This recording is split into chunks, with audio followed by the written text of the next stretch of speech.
প্রিয় বন্ধুরা, সবাইকে শুভ সন্ধ্যা। সবাই কেমন আছেন? আমি ভালো আছি। আমি নতুন একটা ভিডিও শেয়ার করার জন্য চলে আসলাম। এটা হচ্ছে আমার চৈত্র সংক্রান্তির পাচন। সেই পাচনটা আমি আপনাদের সাথে শেয়ার করব। এই যে দেখতে পাচ্ছেন, আমি টেবিলে সাজিয়ে রেখেছি। নিচে অনেকগুলা সবজি আছে, প্রায় 30-32 পদের সবজি আমি এখানে আপনাদেরকে দেখাচ্ছি। পুরোটা দেখাইতে পারতেছি না।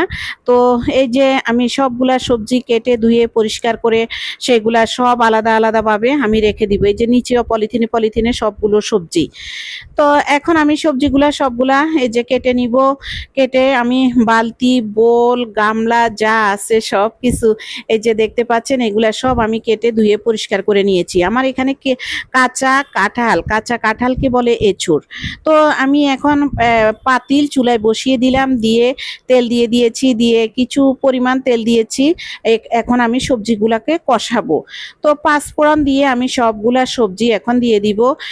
হরেক রকমের সবজি আমি এক বালতিতে রেখেছি, আবার কিছু কিছু সবজি আছে আমি একটু ভাপিয়ে নিব, যেমন এঁচোড়, সাথে কাঁচকলা, সাথে আরো কি এক ধরনের সবজি, কলা গাছের ভিতরে যে সাদা একটা আছে, সেটাকে আমাদের দেশি ভাষায় বলে, কেউ বলে বগলি, কেউ বলে আইলিয়া।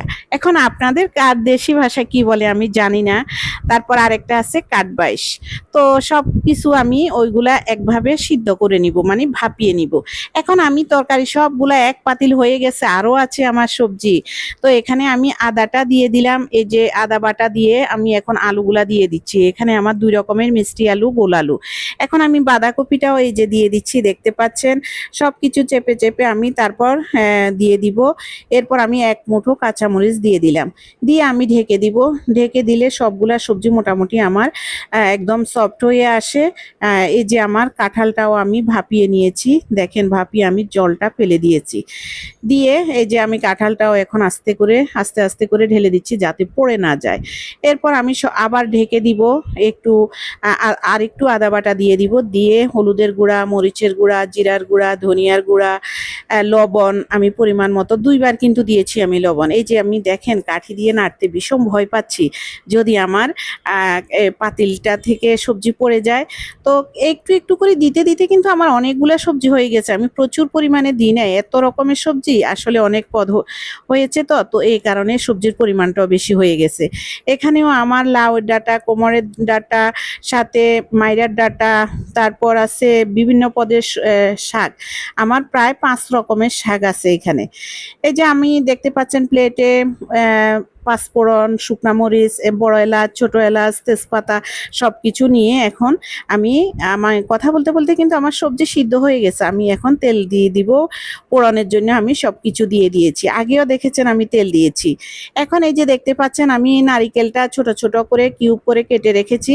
নারিকেলটাও ভেজে নিচ্ছি, নারিকেলটা লাল লাল করে ভেজে নিব। তারপর এই যে আমার সব কিছু ভাজা হয়ে গেছে, শুকনা মরিচ, পাঁচফোড়ন, বড় এলাচ, ছোট এলাচ, সাথে নারিকেল। এখন আমি সবকিছু সোমবারে দিয়ে দিচ্ছি। দেখেন কি সুন্দর হচ্ছে না? কিন্তু আমার ভয়ও লাগতেছিল, অনেক পরিমাণে তেল।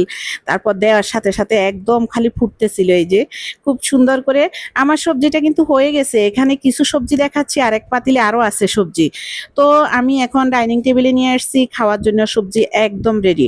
আপনারা আমার পুরো ভিডিওটা দেখবেন, লাইক কমেন্টস করবেন, সাথে থাকবেন। আমি প্লেটে প্লেটে সবজি নিয়ে নিলাম, সাথে লুচি আছে। তো আজকে এ পর্যন্ত। সবাই ভালো থাকবেন, সুস্থ থাকবেন, টাটা।